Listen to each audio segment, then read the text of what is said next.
mungkin my advice buat yang masih single, ketika berpikir ingin fokus di karir, lalu ingin jadi politisi dan lain-lain, pastikan pasangan Anda bisa menerima, bisa mengerti, dan relationshipnya itu sifatnya, aku kayak so ahli relationship. Ahli relationship ya, mendadak jadi ahli relationship. Enggak, yang komplementer lah ya. Jadi kalau kita orangnya seperti ini, cari yang kira-kira bisa melengkapi gitu. Jangan yang keras sama keras, atau kita mau jadi pejabat publik dia tidak mau mengerti ketika kita harus bertemu banyak orang. Nah itu kan udah pasti inti dari masalah. Pokoknya kayaknya jangan cancer sama cancer ya Bu. Ih cocok. Oh justru malah cocok.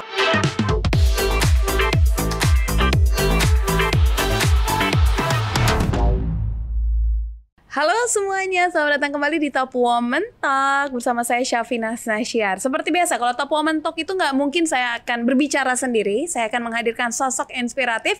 Kali ini saya mengundang sosok yang mengemban tugas untuk bisa memiliki concern lebih besar terhadap nasib-nasib warga negara Indonesia yang berada di luar negeri sebagai pekerja migran. Nah, kita akan ulas lebih jauh kira-kira seperti apa program-program yang saat ini sedang ia jalankan dan akan dijalankan. Tetapi tidak hanya itu, saya juga ingin tahu bagaimana sih sosok ini sebagai seorang perempuan, sebagai seorang ibu. Apakah bisa menjalankan perannya semuanya dengan baik dan benar dan balance? Itu yang paling penting saya ingin tanyakan. Dan inilah Wakil Menteri Perlindungan Pekerja Migran Indonesia, Ibu Christina Aryani. Halo Ibu. Hai Mbak Syah, apa kabar? Sehat. Terima kasih loh Bu udah datang ke podcast kita. Makasih udah diundang. Bu, saya pengen tahu ketika Ibu waktu itu disebut, diundang menjadi Wakil Menteri, what's in your mind? Gimana ya? Ya awalnya kan kita sudah dapat bocoran lah ya. Oh, udah dapat bocoran, jadi sebenarnya nggak kaget ya? Ya lumayan juga, karena kan namanya politik sampai last minute kan bisa berubah-berubah gitu kan. Jadi ya kita agak sedikit ya deg-degan juga boleh dibilang. Tapi ya yang bikin saya ya cukup yakin karena tugasnya kan nggak berbeda jauh dengan apa yang dulu kita kerjakan. Jadi saya pikir masih inline lah. Gitu. Tapi deg-degannya pasti masih ada. Tapi udah ada di ekspektasi atau enggak? Atau ini permintaan dadakan atau gimana? Aku pengen tahu tuh apa yang pada saat itu disampaikan ke Ibu Christina permintaan itu datang. Aku kan kader Partai Golkar, jadi kan memang Ketua Umum sudah ada arahan gitu. Mungkin nanti akan ditugaskan lebih lanjut membantu di kabinet seperti itu. Tentu kita sambut baik ya arahan Ketua Umum, lalu juga disampaikan kerja yang serius, bidangnya seperti apa dan lain-lain. Yang menarik sebetulnya adalah ketika dipanggil di Kertanegara waktu itu kan teman-teman juga banyak yang dipanggil. Nah di situ menjadi kesempatan pertama kami untuk bertemu langsung dengan Pak Presiden, dan beliau punya arahan-arahan khusus lah ke depannya seperti apa yang ingin jadi special concern beliau. Mungkin itu yang lebih bikin kita deg-degan lah sedikit. Boleh juga dibilang. Apa pesan yang disampaikan Pak Prabowo dengan jabatan yang diberikan kepada Ibu saat ini? Ya, jadi Pak Prabowo tuh punya dua concern. Yang pertama, beliau ingin agar ke depannya eksploitasi terhadap pekerja migran kita, nanti kita akan masuk ke sana tentunya, itu tolong dikurangi, dijaga betul, jangan sampai terjadi lagi kasus-kasus eksploitasi.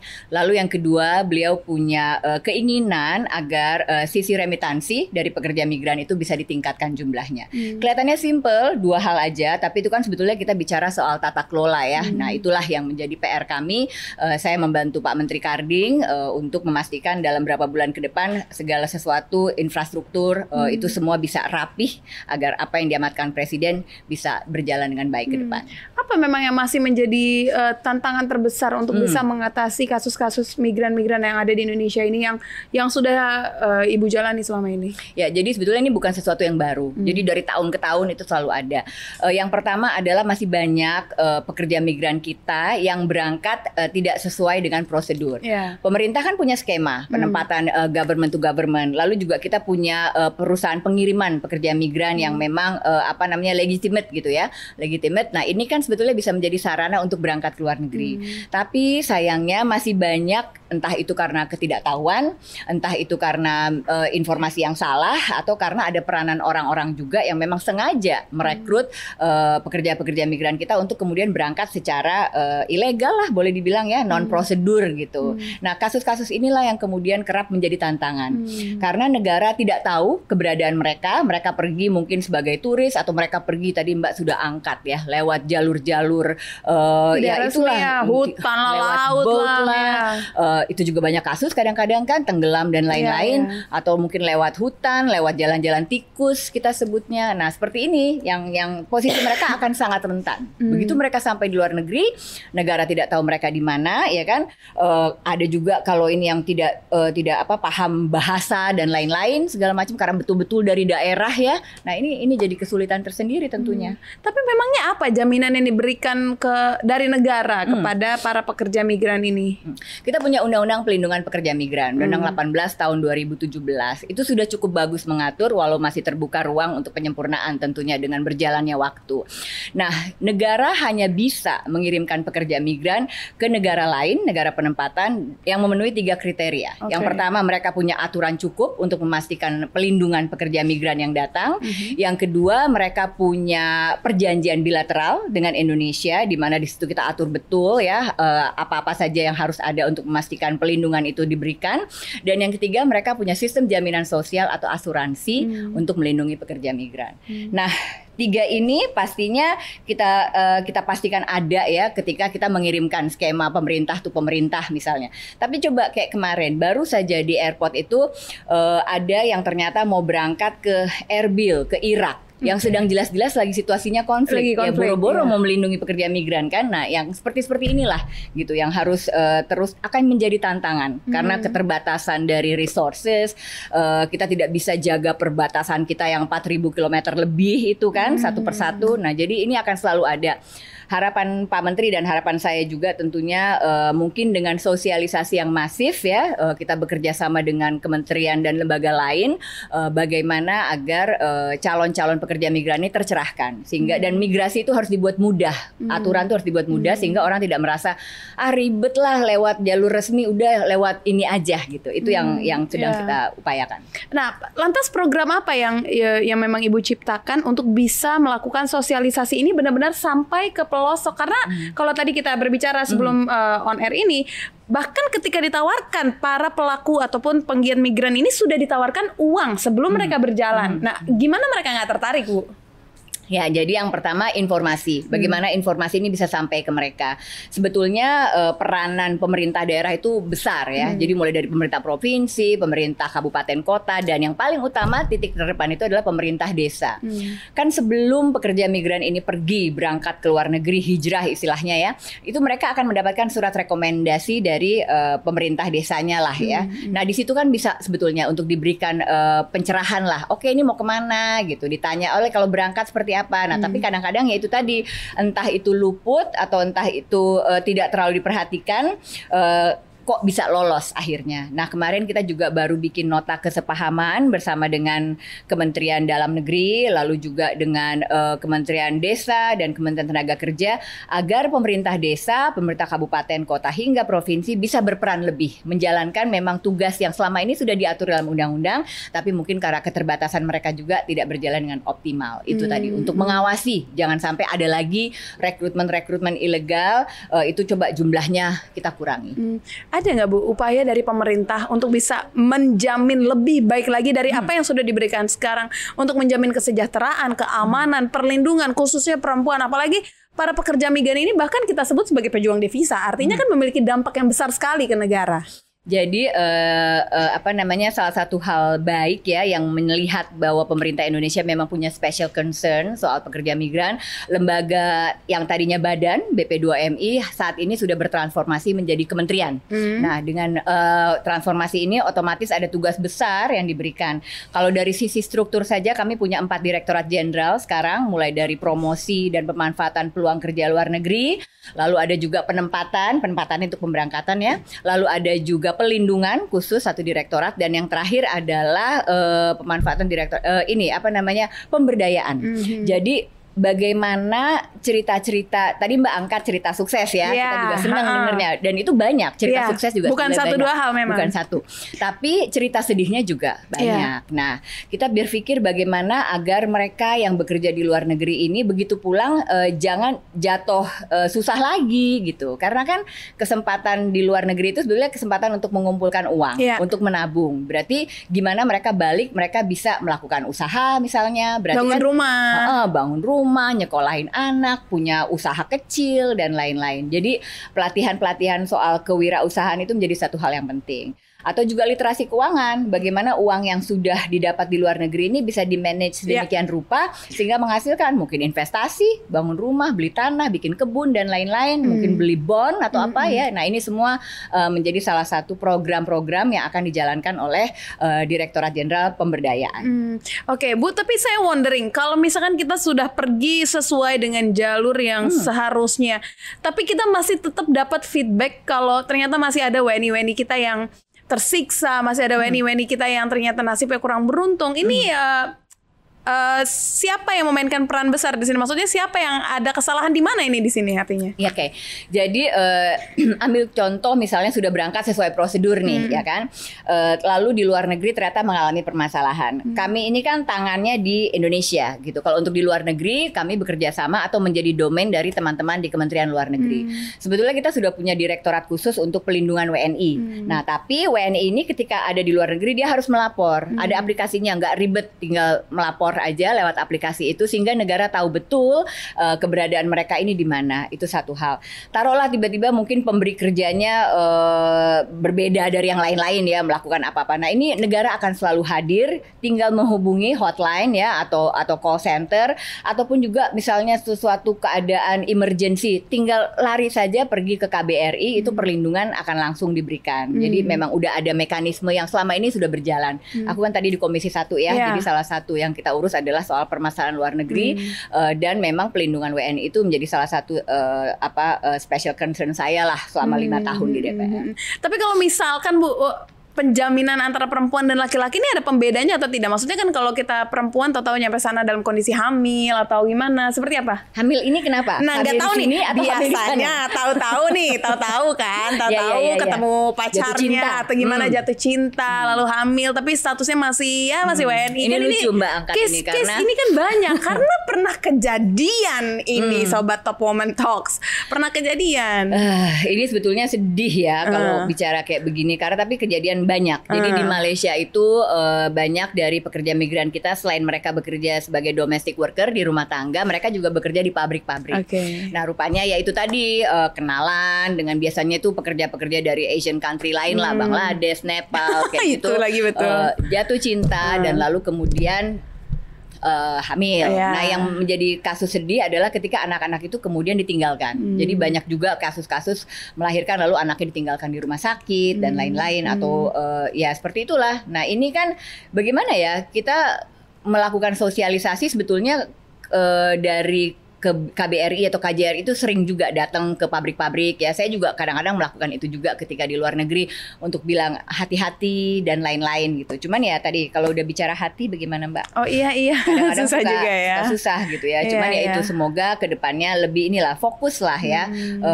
Ya ini kerja keluar negeri untuk kerja bukan untuk ya kalau bisa membangun rumah tangga sih fine, puji Tuhan ya. Tapi kalau tidak, lalu kemudian jadi korban apalah janji manis dan lain-lain. Nah, ini yang kita sangat sayangkan. Berarti memang itu semua terus dilakukan sosialisasi itu ya.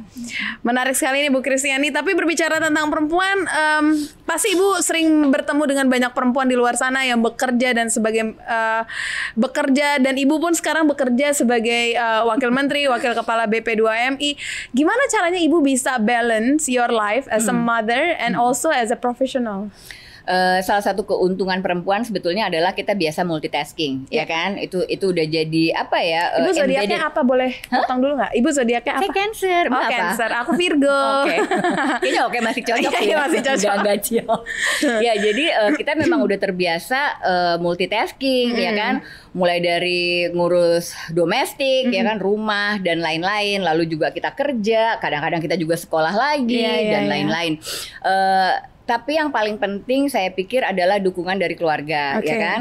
Kalau keluarga itu tidak mendukung, pasti susah bagi perempuan untuk bisa menjalankan berbagai peran. Dan yang kedua, yang penting juga support system gitu. Nah, untungnya di rumah juga saya punya banyak bantuan gitu kan. Ada ibu saya juga kebetulan tinggal bersama kami, lalu juga ada pengasuh anak saya gitu. Jadi suami saya juga sangat considerate. Jadi ketika weekend saya ternyata tidak bisa bersama-sama keluarga untuk jalan-jalan, saya masih punya anak kecil 8 tahun. Nah, suami saya bisa masuk di situ gitu. Itu sih. Jadi kita berusaha balance aja lah.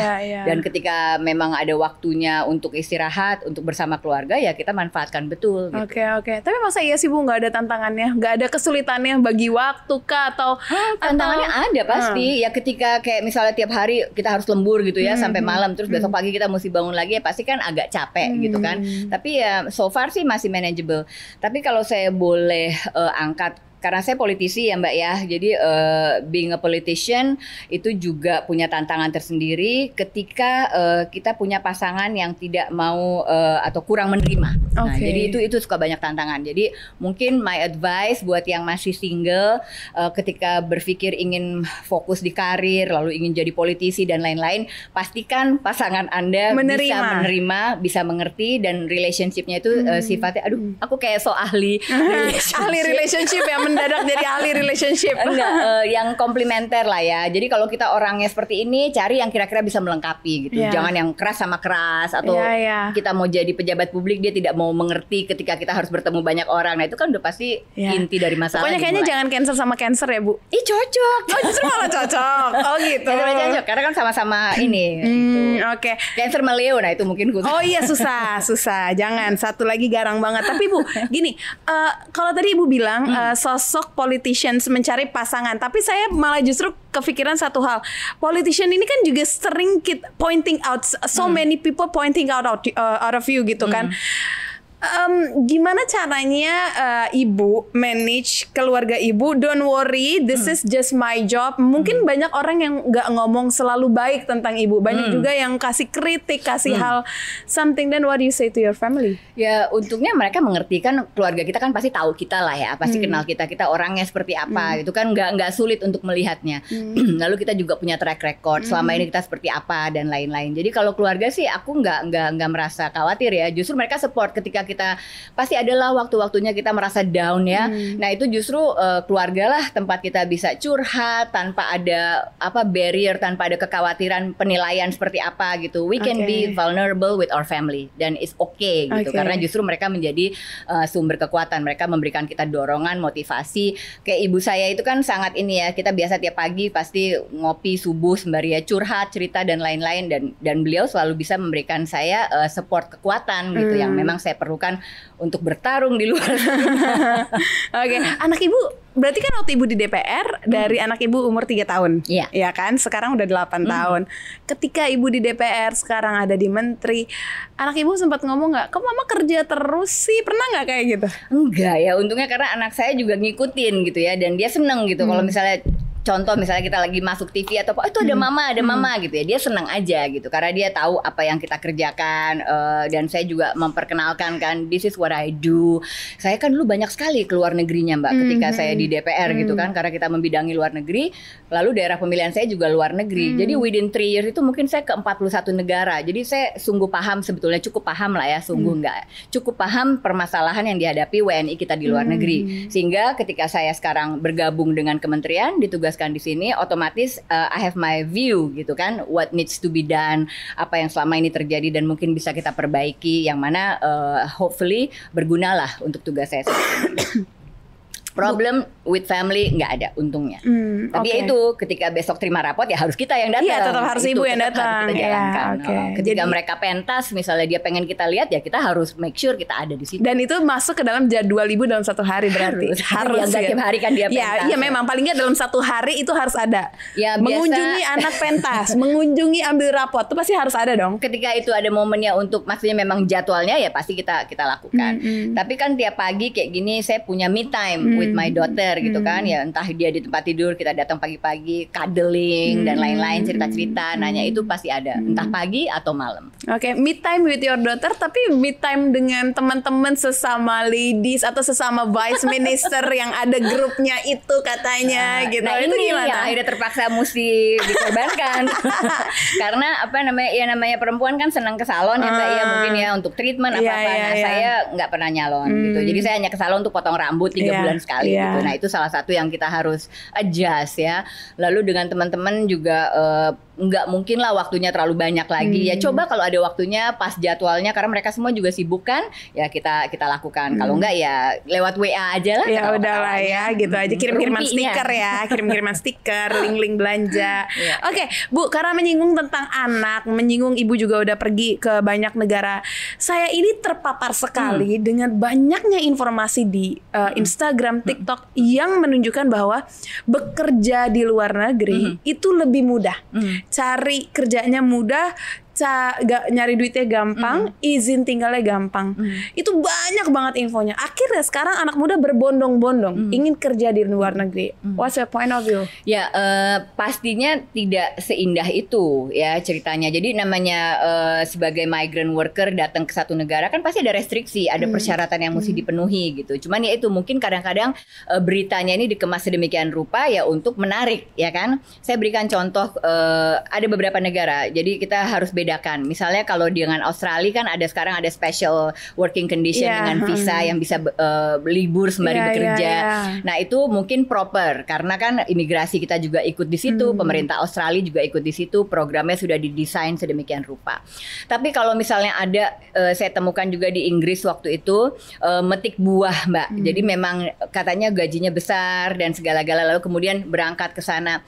Yang perlu dipahami ini kan buah nggak tiap hari dipetik. Di luar negeri ini kan 4 musim gitu. Ketika musim petiknya selesai, then what gitu. Apa yang mereka kerjakan? Nah, kadang-kadang perusahaan yang mengirimkan ini yang karena mereka mungkin hanya ingin agar bisa berangkat aja, menyembunyikan sengaja fakta-fakta seperti ini. Sehingga ketika sudah selesai musim memetiknya, ya mereka jobless, nggak ada pekerjaan, dan employer tidak akan membayar gaji ketika tidak ada pekerjaan. Nah, kayak gini-gini kan informasinya tidak komplit diterima. Lalu ada juga banyak anak muda kita yang menyikapi kayak iklan lowongan kerja di mana, Telegram, di Facebook, di WhatsApp dan lain-lain. Pergi ke Thailand jadi operator atau bekerja sebagai admin dan lain-lain. Nah mereka nih nggak mau cek dan recheck aja, kan pasportnya disiapin, cuman interview lewat Zoom dan lain-lain, berangkatlah ke sana. Tapi ternyata kemudian dialihkan ke negara-negara lain, Myanmar, Kamboja, kerja di fasilitas judi online, bekerja sebagai scammer, ya kan. Dulu di Filipina juga ramai seperti itu, sekarang udah di stop Pogo. Nah ini nih yang jadi inti problem. So my advice is, memang iya bekerja di luar negeri bisa menjadi sarana bagi kita untuk mengumpulkan uang kalau kita hati-hati dengan gaya hidup juga ya. Tapi make sure bekerja dengan informasi yang komplit gitu. Cek dulu, ini saya sebagai apa, baca dulu perjanjian kerjanya dan lain-lain. Cek kalau misalnya kita ada di daerah gitu dengan Dinas Ketenagakerjaan setempat, dengan BP3MI di daerah, apakah betul saya mendapatkan informasi lowongan seperti ini, apakah ini patut untuk ditindaklanjuti dan lain-lain. Iya, karena aku lihat some of them bahkan end up jadi WNA akhirnya karena mulai dari kerja, habis itu dia bawa keluarganya ke sana. I see a lot of success story. Jadi kayak aku sendiri jadi kayak apa gue pindah ya jadinya gitu. Apalagi visa-visa ini tuh menawarkan work holiday visa Australia itu salah satu yang menarik sekali menurutku gitu kan, kita bisa kerja sambil holiday. Belum lagi Jerman yang memiliki banyak sekali lowongan pekerjaan tetapi justru kekurangan pekerja tenaganya. Nah, jadi apa yang harus kita persiapkan dan harus kita pelajari dari jauh-jauh hari sebagai anak muda yang pengen kerja di luar negeri? Kalau memang sudah niatan nih, aku mau merantau gitu ya, mau kerja di luar negeri, entah itu tujuannya untuk mencoba, ya lihat dong di luar negeri seperti apa, kan pasti menyenangkan juga, apalagi kalau masih muda. Make sure informasi yang didapatkan komplit. Dan yang kedua bahasa, karena banyak sekali problematika tuh tergantung dari bahasa ya kan. Kalau bahasanya masih istilahnya cuman ini, ternyata di sana mesti berkomunikasi lalu sulit, itu bisa jadi inti permasalahan. Tapi kalau memang teman-teman punya niatan mau kerja di Jerman atau mau kerja di Korea Selatan, mulailah ambil les bahasa dari sekarang. Jadi nanti bahasa kan proses ya, nggak bisa kita belajar hanya sebulan gitu. Sehingga nanti ketika tiba waktunya udah siap untuk lanjut lagi next stepnya seperti apa. Oke, tapi Ibu melihat fenomena anak-anak muda sekarang pengen banget kerja di luar negeri agak worry nggak sih? Maksudnya ya nantinya kita akan kehilangan generasi muda karena mereka akhirnya skeptis dengan Indonesia, apalagi tunjangan di luar negeri juga lebih menjanjikan. Itu nggak bisa dipungkiri Bu, memang gimana? Ya ini jadi tantangan juga buat pemerintah ya. Pemerintah punya kewajiban untuk menyediakan lapangan kerja di dalam negeri gitu kan. Ketika banyak kebutuhan di sini, banyak demand, pasti kan orang juga tidak akan mau. Ini di luar yang memang ingin mencoba mencari pengalaman ya. Jadi itu jadi satu tantangan juga. Tapi memang kalau kita bicara soal rate dan segala macam, memang kita belum bisa, kecuali special skill ya, profesional, kita memang belum bisa compete dengan itu. Karena tadi Mbak angkat soalnya Jerman gitu. Ini kan aging society. Ya mereka memang tidak punya tenaga kerja untuk itu. Jadi otomatis pasti mereka butuh itu satu. Dan kemudian dari sisi biaya hidup dan lain-lain kan memang sudah beda dengan kita gitu. Jadi pasti mereka harus pay more supaya bisa mencukupi itu, mencukupi kehidupan di sana gitu. Jadi pasti akan lebih menarik dalam hal itu. Ya saya hanya berharap akan ada balance yang cukup ya. Dan moga-moga yang berangkat ke luar negeri masih ingat untuk kembali ke tanah air, untuk kemudian ya ikut berkontribusi lah membangun di sini. Oke. Dari 30 menit diskusi saya melihat Ibu nih sebagai sosok yang lantang, bukan hanya lantang berbicara, tetapi maksudnya tegas sekali menyampaikan apa yang ada di pikiran Ibu. Tapi saya satu pertanyaan sebelum saya tutup. Have you ever doubt yourself? Kalau misalnya masuk ke sesuatu yang kita belum familiar, pasti of course we will have doubt ya. Tapi kan then again we can do other things like we can research. What you do? Okay. Ya, research. Saya memang terlalu terbiasa itu ya, dan mencari informasi yang komplit, tanya ke orang yang lebih tahu, sehingga ketika kita menghadapi sesuatu kita siap. Itu kan sebetulnya common sense aja Mbak gitu. Jadi ya untungnya punya, ya mungkin saya rasa itu dari keluarga kali ya, kita terbiasa tumbuh dalam atmosfer yang memberikan kita kesempatan untuk bisa pede gitu. Dan again mungkin ini yang perlu kita lakukan pada anak-anak kita gitu. There will be times mereka gagal, there will be times mereka doubt dan segala macam. Cuman peran kita di situ adalah gimana encourage mereka agar mereka terus berani ya, pede dan lain-lain, dan memberikan mereka banyak guidance agar mereka siap untuk kedepannya. Listeners Top Woman Talk saat ini pasti perempuan semua. Ini pasti. Dan gimana caranya biar mereka bisa memiliki kepercayaan diri yang Ibu miliki? Jadi yang pasti kalau kita punya kompetensi kita akan pede, ya kan? Kalau kita nggak ngerti apa-apa tuh kita dicemplungin kemana, pasti kita confused juga sih. Jadi selalu tingkatkan kompetensi, selalu tingkatkan skill kita. Ada banyak cara untuk melakukan itu. Mungkin ya itu tadi kita bicara soal keluar negeri, spesifik negara mana, pelajari bahasanya sehingga kita juga bisa pede ketika kita lalu selalu tingkatkan sekolah, itu penting ya Mbak ya. Jadi saya pikir kejarlah setinggi-tingginya selama masih memungkinkan dengan tadi multitasking dan lain-lain, itu juga penting. Lalu untuk mungkin teman-teman perempuan yang ingin ikut pelatihan-pelatihan, sekarang kan banyak tuh model-model pelatihan segala macam, itu lakukan aja. Intinya anggap diri kita ini gelas gitu ya, yang bisa kita isi terus gitu. Jangan khawatir ini tumpah gitu, karena there will be a room, akan ada keseimbangan. Jadi teruslah mengisi diri untuk bisa lebih baik lagi ke depannya. Oke, thank you so much Ibu Christine sudah hadir di sini. Pokoknya aku berdoa terus sukses buat Ibu. Amin, makasih. Kita ketemu lagi di Top Woman Talks berikutnya. Sehat selalu Ibu. Terima kasih atas advice, atas chit-chatnya. Terima kasih banyak. Senang hati. Sukses selalu. Bye bye. See you another time.